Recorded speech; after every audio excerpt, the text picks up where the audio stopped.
سڵاوتان لێبێت ماوەی کاتژمێرە کە هێرشە موشکی و درۆنیەکان بۆ سەر شاری هەولێر سڕتر کراونەتەوە. ئێستا دۆخی فڕۆکەخانەی هەولێر تا ئاستێک نائاساییە. درۆنێک بەر شەقامی 120 مەتری نزیک فڕۆکەخانەی هەولێر کەوتووە، ساڵێک کەوتۆتە نێو شەقامەکە. لە ئێستادا ئەم شەقامە بەڕووی شۆفێراندا داخراوە و هەروەها لەلایەکی دیکە بەهۆیەوەی کە بنکەی سەربازی ئەمریکا لە نزیک فڕۆکەخانەیە، یەکێک لە درۆنەکان کەوتۆتە نێو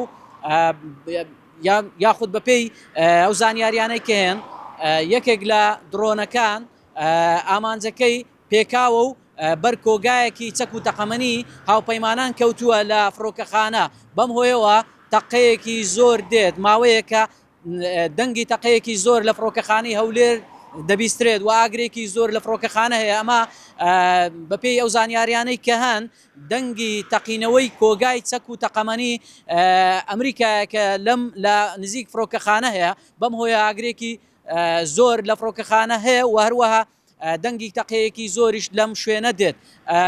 وەک باسم کرد هێرشە موشکی و درۆنیەکان بۆ سەر شاری هەولێر چڕتر کراونەتەوە. چەند درۆنێک چەند موشکێک لە ئاسمانی هەولێر هەرچەندە پوچەڵ کرانەوە، بەڵام بەپێی ئەو بەدواداچوونانەی کە ئێمە وەکو ڤارمیدیا کردمان فڕۆکەخانە زیاتر لە دۆخێکی نائاساییدا، چونکە بەشێک لەو درۆن و موشەکانەی کە ئاراستەی هەولێر و بە تایبەت فڕۆکەخانە کراون بەشێکیان پێکاویانە یاخود لە کاتی پوچەڵکردنەوە ئەو تەنانە یاخود ئەو پارچانەی کە کەوتونەتە خوارەوە بەر شوێنی گشتی کەوتون، واتە لە دەرەوەی فڕۆکەخانە کەوتونەتە خوارەوە. وەک ئاماژەم پێکرد بەشێکی یاخود سایدێکی شەقامی 120 مەتری کە لە نزیک فڕۆکەخانەیە چاڵێکی زۆر گەورەی لێ دروست بوو، ئەمەش بەوەی کەوتنە خوارەوەی ئەم پارچە موشکیانە یاخود درۆنیانە بوونەکە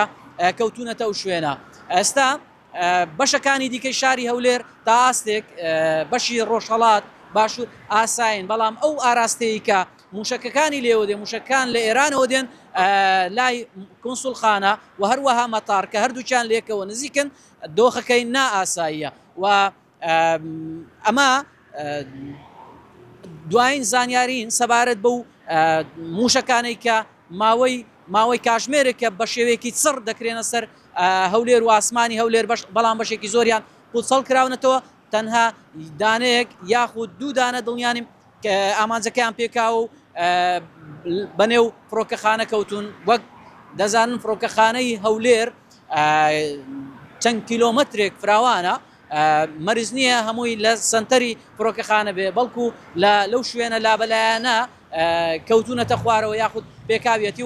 وەک باسم کرد بنکەیەکی سەربازی ئەمریکاش لەوەیە، یەکێک لە ئامانجەکانی پێکاوە و بەو هۆیەوە دەنگی تەقینەوەیەکی زۆر و ئاگرێکی زۆر لە فڕۆکەخانەی هەولێرەیە.